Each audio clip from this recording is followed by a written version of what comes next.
Okay, on to the next track in Let's Be Frank Again series, man. This is Frank Warner's series and it's been fantastic so far. It's been some classics that we've listened to, very in-depth lyrics as well in some of the tracks, actually in all of them actually. So yeah, if you're only joining now, I suggest you go back and listen through. There's a great variety of music and yeah, let's rock and roll. This one over here is Dire Straits. I have heard of Dire Straits. I don't know much about their discography at all. This is Brothers in Arms. I don't think I've ever heard this before, but let's see what we've got over here. The message over here from Frank before we even get started is 1985 UK, that's the year I was born. Guest guitarist Eric Clapton filmed at the concert for Nelson Mandela in 1988. Wow, that's before the end of apartheid. End of apartheid was 1994. Of course I was there. I didn't know you were here, Frank. That's pretty cool. And then 4 brothers and sisters. Okay, let's rock and roll. Let's see what we got over here. Let's go. Oh, before we even go, guys, 535, I'm set it on all other reactions. 535's mini series for December. There's 3 booking slots available, and then we got the whole of December booked up. So for those of you who want to book up those last 3, I'm leaving the link down in the pinned comment, and we can book up those last 3, and then we've got the whole of December booked up. If those 3 aren't booked up by Friday, I'm going to close the form, and we have what we have, and we'll go on with that. And then I will release a video after that, just explaining how the series works and all that type of vibe. Anyway, let's rock and roll, man. Dire Straits, Brothers in Arms. Let's see what we've got.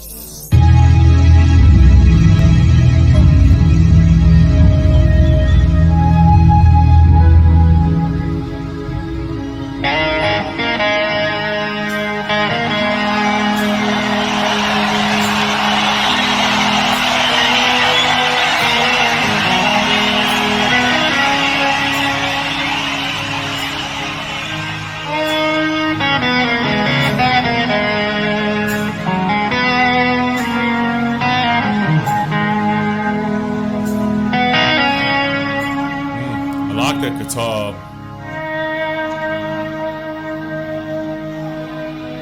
These missed going round. Oh, home now for me. But my home is a lonely, and always will be.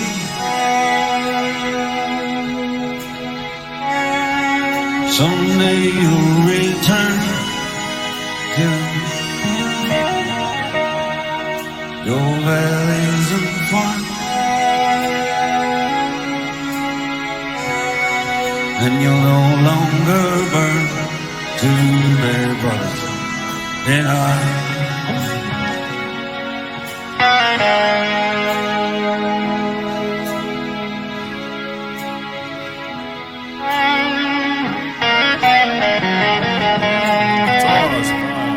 Okay, so over here, straight from the bat, you can see that this is it's a song about war and obviously fighting with your brothers in the military, right? And then I've pulled up the lyrics over here because you gave them to me, Frank. But the very beginning verse is actually quite beautiful. The mist-covered mountains are a home now for me, right? And I'm assuming that that's the battlefield. But my home is in the lowlands and always will be. Someday, oh wait, actually I think he's actually out of this war at the end of the day.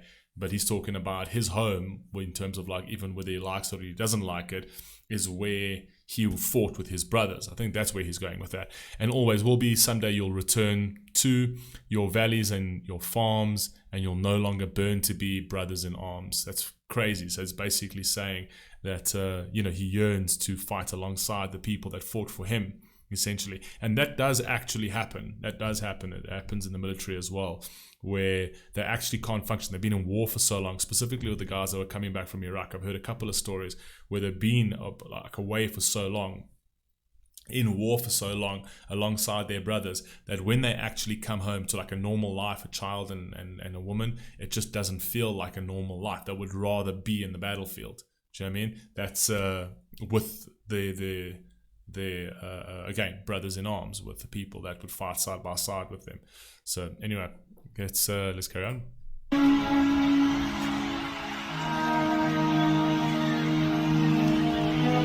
Through these fields of destruction,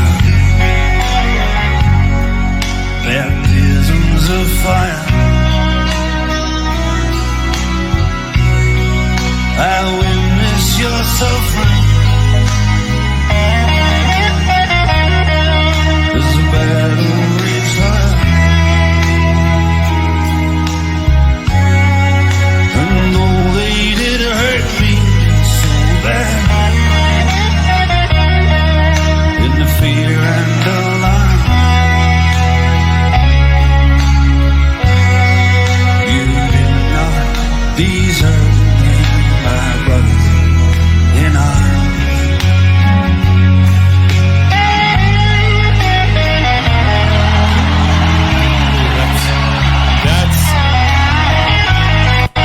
That is a very, very powerful verse. Basically, that entire verse, all that entire verse said was one for all and all for one. That's basically, he could have just said that and that would have explained this entire verse. So he says, through these fields of destructions, baptism of fire, which is amazing writing. I've witnessed your suffering as the battle raged high. And though it did hurt me so bad, in the fear and alarm, you did not desert me, my brothers in arms. That's ridiculous. That's a proper testament to the people that fought alongside him, fought beside him. You know what I mean? That's crazy. It's like you never left my side. You know what I mean? We ride or died from the trenches to the grave. Let's go, man.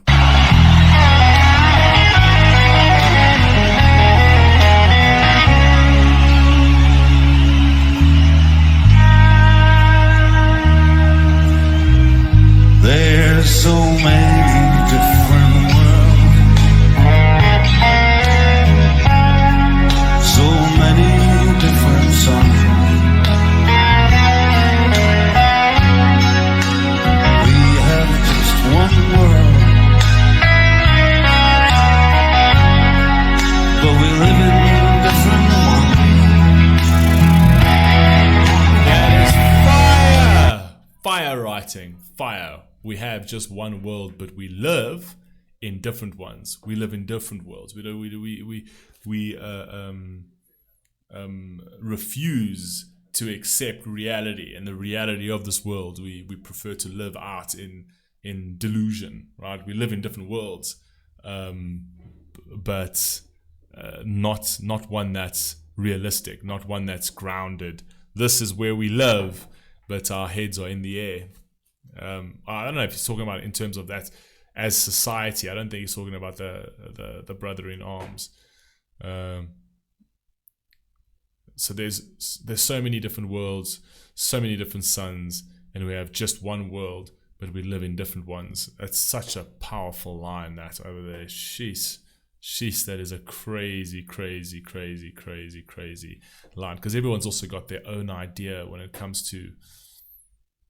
No, I'm going to leave it at what I said, okay? And it makes a lot more sense with regards to what I said, just in terms of how we don't see reality for what it is. You know what I mean? You know, we tend to make up our realities. Come on.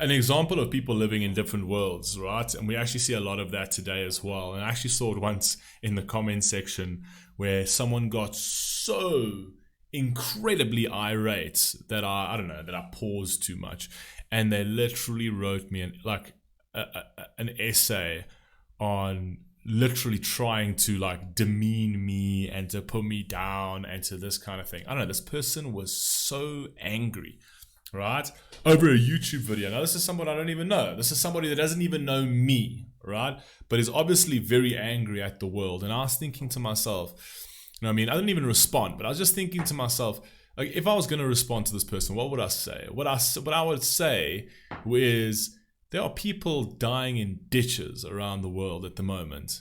People are literally dying in ditches around the world at the moment.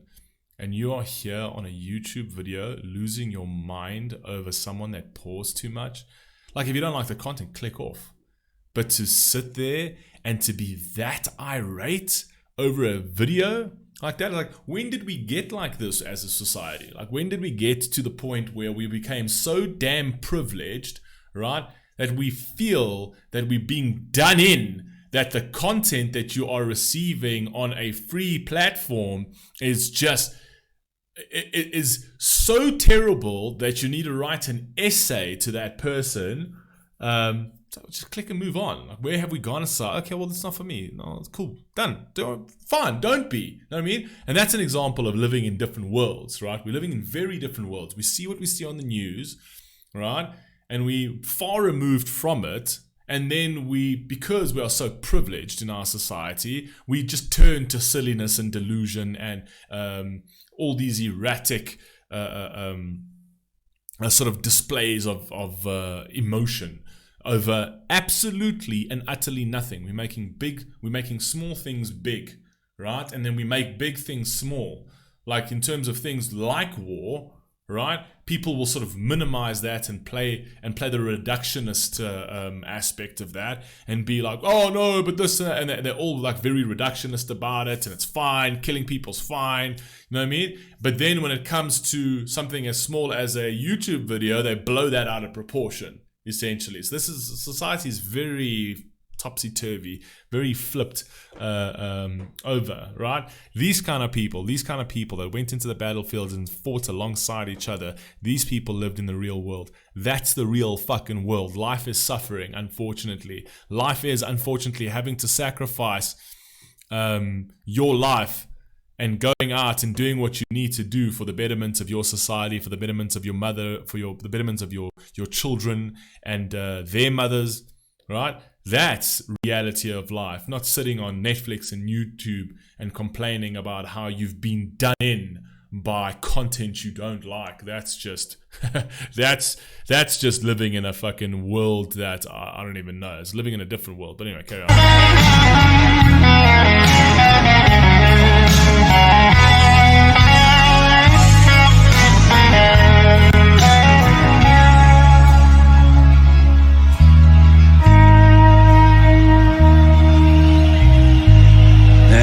The sun's gone to hell,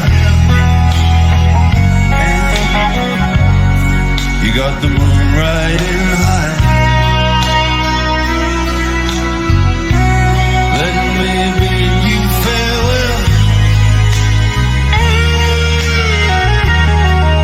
Every man has to die. What is written in the starlight? Every light in your heart, we're fools to make war on our brother in our I like that he's actually put them all together over there. We're fools to make war in our brothers in arms, because the guys, and I spoke about this the other day, the guys on the other side are also doing the exact same thing. Right? They're fighting for their people, their ideology, whether you agree with it or don't agree with it. That's inconsequential to the argument, because at the end of the day, they're fighting for something. They believe in something enough to actually go out and actually fight for it. So at the end of the day, what they do share commonality, whether it's the enemy or your own army, right, or your own brothers in arms, is that they're doing the same thing you're doing, right? They're fighting for their brothers in arms. They're fighting for their family, for their children, for an ideology that they believe is right. I mean, say what you will about Hitler and Nazism, which is absolutely atrocious, right? But they fought for the German plight, even though it was wrong, even though they were manipulated, and even though they were brainwashed into Nazism. They were living the lie. But at the end of the day, they believed that lie. They believed that lie, and they fought for that lie. And no one changed it, and no one fought against it, because it became too powerful and all-encompassing, right? But at the end of the day, they were doing the same thing for their own families, right? They weren't doing it for the they weren't doing it to make the German sort of condition worse. They were trying to make the German condition better, right? And even though it was unbelievably wrong, and it was an incorrect ideology, and it was pure evil, right? They did it for that anyway. People got completely indoctrinated by it. And the same thing in many of the wars we have today. People are fighting for other people's interests. They're fighting for the interests of corporates as well, right? Under the veil of, we're fighting for our country. And you know what? Those soldiers are fighting for their country. They are fighting for their people. And it's a valiant thing to do. The only sad thing is that it gets exploited by corrupt politicians that will go and lose 2,000 to 3,000 US service members for a war that never needed to happen in Iraq. Do you know what I mean? Like, that was absolutely, completely and utterly unnecessary for 1 million civilians to die and a further 3,000 US servicemen to die for a war of interests. Not a war of evil, not a war of trying to eradicate an evil, it's a war of interests. Because not only did they not eradicate it, even though the leader of that country, Saddam Hussein, was a despot, right? They went and funded, they created a vacuum and then they funded with US dollars, they funded evil, right? They funded a terrorist operation, right? To fight there. And then when those ones got out of hand, they funded another terrorist operation to fight that one. You know what I mean? So it was all for nil. It was all for absolutely nothing. So was their nation building little situation in Afghanistan, right? But yeah, and people died. People died there for people's interests, not for a greater good. You know what I mean? Well, it's evident now that it wasn't for a greater good. It's actually made the world worse. Anyway, carrying on. Let's carry on.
cool.